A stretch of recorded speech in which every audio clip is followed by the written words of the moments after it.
നോക്കിയാലോ?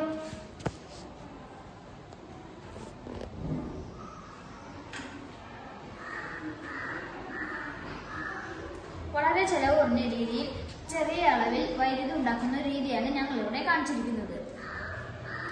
ഒരു LED നന്നായി കത്താൻ ഒരു സെൽ മാത്രം പോരാ. അതിനാൽ ഇവ തമ്മിൽ സീരീസ് കണക്ഷൻ കൊടുത്തിരിക്കുന്നു. ഭാവിയിൽ ചിലവ് കുറഞ്ഞ രീതിയിൽ വൈദ്യുതി ഉൽപ്പാദിപ്പിക്കാൻ സാധിക്കുന്ന ഒരു രീതിയാണ് ഞങ്ങളിവിടെ കാണിച്ചിരിക്കുന്നത്. വൈദ്യുതി ബില്ലിനാൽ ബുദ്ധിമുട്ടുന്ന കാലത്ത് ഈ കണ്ടുപിടുത്തം ഉപകാരപ്പെടും.